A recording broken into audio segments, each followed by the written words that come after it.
Welcome to Pragyan online classes. मैं Nilesh sir आप सभी का स्वागत करता हूं।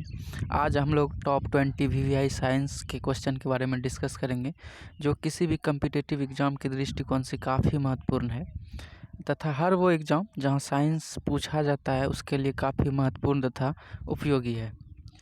और चलिए दोस्तों चलते हैं। आज जो है फिजिक्स, भौतिक विज्ञान, रसायन विज्ञान तथा जीव विज्ञान तीनों सेक्शन से क्वेश्चन, टॉप 20 क्वेश्चन के बारे में डिस्कस करेंगे। चलिए, पहला क्वेश्चन है, न्यूटन गति का प्रथम नियम क्या दर्शाता है? तो ऑप्शन है ऊर्जा, कार्य, जड़त्व और चौथा ऑप्शन है जड़त्व आघूर्ण। अर्थात इसका आंसर जो है, सबसे पहले समझेंगे न्यूटन गति का प्रथम नियम, यानी कि जो न्यूटन गति का प्रथम नियम होता है उसे जड़त्व का नियम भी कहते हैं। अर्थात जड़त्व जो है किसी वस्तु का गुण होता है जो विराम की अवस्था या समान वेग से गतिशील रहने की प्रवृत्ति को ही जड़त्व कहते हैं। अर्थात इसका आंसर जो है सी हो जाएगा, जड़त्व। चलिए दोस्तों चलते हैं, नेक्स्ट क्वेश्चन है मेरा। नेक्स्ट है, सौर सेल सौर ऊर्जा को किस ऊर्जा में रूपांतरित करती है? पहला ऑप्शन है विद्युत ऊर्जा, दूसरा है गतिज ऊर्जा, तीसरा है यांत्रिक ऊर्जा और चौथा है तापीय ऊर्जा। जैसा कि हम लोग जानते हैं कि जो सोलर प्लेट जो होती है वो सिलिकॉन की बनी होती है और वो जिसे अर्धचालक भी कहते हैं, या सूर्य के प्रकाश के संपर्क में आने से जो है सूर्य ऊर्जा को, सन एनर्जी को विद्युत ऊर्जा में परिवर्तित कर देता है। इसलिए इसका आंसर जो है हो जाएगा ए। चलते हैं नेक्स्ट क्वेश्चन की ओर। नेक्स्ट क्वेश्चन है, समुद्र की गहराई किस यंत्र द्वारा मापा जाता है? तो जैसा कि हम लोग जानते हैं कि समुद्र की जो गहराई है वो फायदोमीटर से मापा जाता है। अर्थात इसका आंसर जो है बी है। और वोल्ट मीटर से किसी वोल्टेज को मापते हैं और मैनोमीटर से दाब को मापते हैं, गैस के दाब को मापते हैं, और दूध की शुद्धता को लैक्टोमीटर से मापा जाता है। चलिए नेक्स्ट क्वेश्चन है, रडार का आविष्कार किसने किया था? तो रडार का आविष्कार जो है रॉबर्टसन ने किया था। अर्थात इसका आंसर जो है डी है। और पहला जो है जो थियोडर मेनन है, ये लेज़र का आविष्कार किए थे, LASER यानी कि लेज़र। तो हम इस क्वेश्चन के माध्यम से ये भी बता दें कि इसमें कभी कभी इस एग्ज़ाम में, कम्पिटिटिव एग्ज़ाम में रडार का फुल फॉर्म भी पूछा जाता है। तो यहाँ पे दिया हुआ है कि रडार का फुल फॉर्म जो है रेडियो डिटेक्शन एंड रेंजिंग होता है। तो आप लोग इसका फुल फॉर्म भी याद रखेंगे जो पूछा जाता है। चलिए नेक्स्ट क्वेश्चन है कि 22 अप्रैल 1992 को हुए क्योटो प्रोटोकॉल का संधि में किस गैस के उत्पादन को कम करने की बात कही गई थी? जैसा कि आप सभी को बता दें कि इसमें जो है एक संधि हुई थी 22 अप्रैल 1992 को क्योटो प्रोटोकॉल में, जिसमें कि कार्बन डाइऑक्साइड को कम करने की बात कही गई थी। तो इसमें इसका आंसर हो जाएगा कार्बन डाइऑक्साइड। और हम लोगों को जानना चाहिए कि कार्बन डाइऑक्साइड वायुमंडल में कितना % होता है। तो वायुमंडल में कार्बन डाइऑक्साइड की मात्रा 0.03% होता है और नाइट्रोजन गैस की मात्रा जो है 78% होता है, जो सबसे अधिक होता है। आप लोग ये भी याद रख सकते हैं। चलते हैं नेक्स्ट क्वेश्चन है, ओजोन संरक्षण दिवस कब मनाया जाता है? तो ओजोन संरक्षण दिवस जो है ये 16 सितंबर को मनाया जाता है, यानी कि हम लोग याद रखेंगे 16 सितंबर। यानी कि इसके पीछे कारण है कि 16 सितंबर 1987 को विभिन्न देशों ने एक संधि पत्र पर हस्ताक्षर किया, जिसे मॉन्ट्रियल प्रोटोकॉल भी कहा जाता है, जिसके तहत क्लोरोफ्लोरोकार्बन कम करने की सहमति बनी थी। इस क्लोरोफ्लोरोकार्बन से ही ओजोन परत की क्षति होती है। अर्थात ओजोन परत को बचाने के लिए ही ओजोन संरक्षण दिवस मनाया जाता है हर साल 16 सितंबर को। चलिए दोस्तों नेक्स्ट क्वेश्चन है, किसका ऊष्मीयमान कैलोरीफिक वैल्यू सबसे अधिक होता है? तो पहला ऑप्शन है हाइड्रोजन गैस, दूसरा है डीजल, तीसरा है केरोसिन और चौथा है एलपीजी।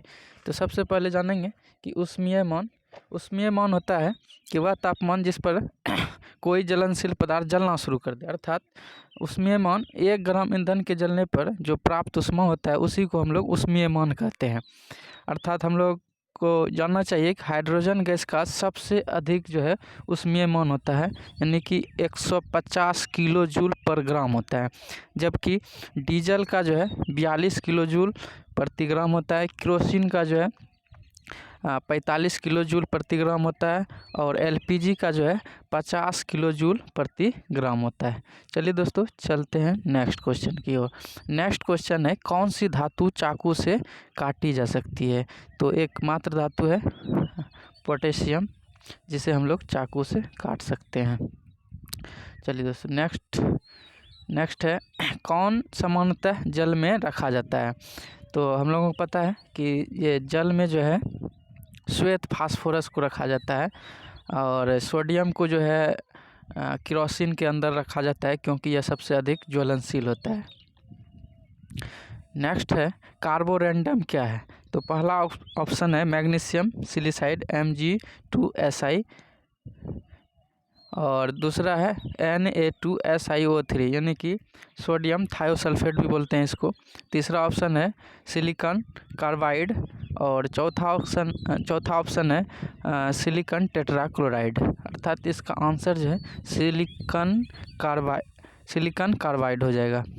चलिए दोस्तों चलते हैं नेक्स्ट क्वेश्चन की ओर। मार्स गैस में मुख्यतः होती है C2H2 जिसे एसिटिलीन भी बोलते हैं, CH4 मीथेन, तीसरा ऑप्शन है H2S हाइड्रोजन सल्फाइड और चौथा है कार्बन मोनोऑक्साइड। तो इसमें जो है मार्स गैस यानी कि जिसे मीथेन गैस कहा जाता है। मीथेन गैस वायु की अनुपस्थिति में जो है दलदली स्थानों पर पेड़ पौधे के सड़ने गलने से बनता है, जिसे हम लोग मीथेन गैस कहते हैं और इसका आंसर जो है बी हो जाएगा।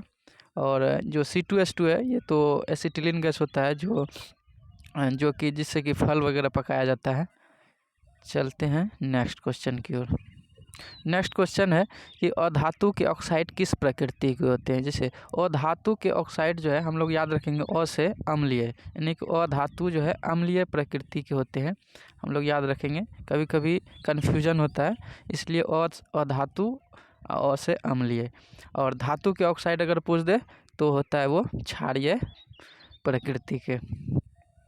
चलते हैं नेक्स्ट क्वेश्चन की ओर। नेक्स्ट है 13 नंबर जीव विज्ञान में पूछ रहा है कि पहला क्वेश्चन है कौन सा विटामिन हमारे शरीर में बनता है।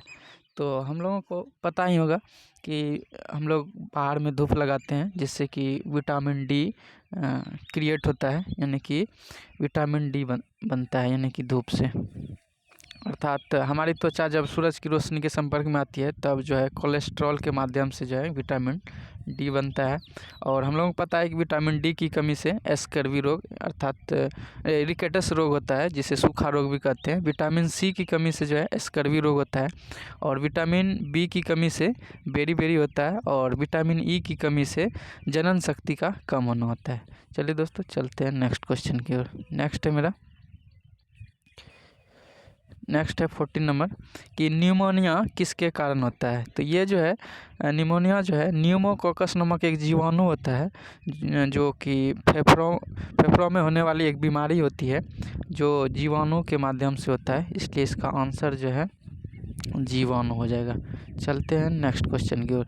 रेशम कीट के पालन को क्या कहा जाता है। तो रेशम कीट के पालन को जो है सेरीकल्चर कहा जाता है, आंसर सी। और एपीकल्चर हम लोग जानेंगे मधुमक्खी पालन को कहा जाता है, पहला ऑप्शन। दूसरा ऑप्शन है हॉर्टिकल्चर जो बागवानी फसलों के अध्ययन को कहा जाता है हॉर्टिकल्चर। और डी है फ्लोरिकल्चर जिसमें फूलों की खेती का अध्ययन किया जाता है, उसे फ्लोरिकल्चर कहा जाता है। चलते हैं नेक्स्ट क्वेश्चन की ओर। विकासवाद का सिद्धांत किसने दिया था। तो जैसा बता दें कि जैव विकासवाद का सिद्धांत जो है सबसे पहले दिया था लेमार्क ने, लेकिन जो है इसका सिद्धांत प्रॉपरली जो है डार्विन साहब ने डार्विन साहब ने दिया था। यानी कि विकासवाद सिद्धांत के में होता यह है कि ये प्रकृति के हिसाब से ही जो है मतलब जो जीव होते हैं वो ढाल लेते हैं उसके अनुकूल ही, और जो प्रकृति के अनुकूल नहीं ढाल पाते हैं वो जीव धीरे धीरे जो है विलुप्त हो जाता है। और डार्विन साहब के बारे में बता दें कि ये जो है origin of species by natural selection नामक एक बुक भी लिखी थी, और जिसे प्राकृतिक वर्ण सिद्धांत भी कहा जाता है। चलिए दोस्तों चलते नेक्स्ट क्वेश्चन की ओर। नेक्स्ट है 70 नंबर, जीव विकास को सर्वप्रथम किसने समझाया? तो मैंने पहले ही कहा था कि जैव विकास के बारे में सबसे पहले लेमार्क ने बताया था, और उसके बाद जो है डार्विन साहब ने उसके विषय में बताया था, इसलिए पहले लेमार्क हो जाएगा। तो दोस्तों नेक्स्ट क्वेश्चन है मेरा, कौन सा विटामिन वसा में विलय नहीं होता है? तो जैसा हम लोगों को जानना चाहिए कि जो वाटर सोल्यूबल विटामिन होता है वो बी और सी होता है, और इसके अलावा जितना भी विटामिन होता है वो फैट सोल्यूबल अर्थात वसा में घुलनशील वो जो है वसा में घुलनशील होता है। इसलिए बी और सी को छोड़ के सारा विटामिन जो है वसा में घुलनशील होता है, इसलिए बी जो है ऑप्शन हो जाएगा मेरा, जो वाटर सोल्यूबल होता है, इसलिए ऑप्शन बी हो जाएगा, जो वाटर में घुलनशील होता है, फैट में सोल्यूबल नहीं होता है। चलिए दोस्तों नेक्स्ट क्वेश्चन है, रक्त समूह की खोज किसने की थी? तो रक्त समूह की खोज जो है कार्ल लैंडस्टीनर ने की थी, आंसर सी हो जाएगा। और हम बता दें कि अलेक्जेंडर फ्लेमिंग जो पेनिसिलिन की खोज की थी, और दूसरा ऑप्शन है विलियम हार्वे जो रक्त परिसंचरण तंत्र की खोज की थी, और एडवर्ड जेनर चौथा ऑप्शन है जो चेचक के टीके का खोज किए थे। नेक्स्ट क्वेश्चन है, मनुष्य के जीवन काल में कितने दांत 2 बार आते हैं? तो हम लोगों को पता है कि जो दूध का दांत होता है मिल्क टीथ जिसे कहा जाता है, वो बच्चों में 20 होता है, जिसे टूटने के बाद फिर वो 20 आता है, यानी कि वो 20 दांत होता है जो मिल्क टीथ होता है, वही फिर से दोबारा टूटने के बाद आता है। चलिए दोस्तों मेरा 20 क्वेश्चन पूरा हो गया है, और चलते हैं। आपको चैनल को लाइक शेयर एंड सब्सक्राइब जरूर कर लें। दोस्तों प्रज्ञान ऑनलाइन क्लासेस के चैनल पे बेसिक साइंस का क्लास शुरू हो गया है, जो भी दोस्त है आप उनको शेयर कर सकते हैं, इन्फॉर्म कर सकते हैं। जो भी जुड़ना चाहते हैं वो जल्दी से इस चैनल को सब्सक्राइब कर लें, साथ ही इस चैनल के बेल आइकन को दबा लें ताकि आपको सबसे पहले मेरे नए वीडियो का नोटिफिकेशन आपको मिल सके। और इसका PDF का लिंक जो है डिस्क्रिप्शन बॉक्स में दे दिया गया है, जहां से PDF आसानी से आप लोग डाउनलोड कर सकते हैं। इस PDF को डाउनलोड करने के लिए मेरे टेलीग्राम चैनल नीलेश सर को भी ज्वाइन कर सकते हैं, जहां आपको रेगुलरली अपडेट और सारे PDF डाउनलोड कर सकते हैं। इसका लिंक जो है वीडियो के नीचे दे दिया गया है। Thank you.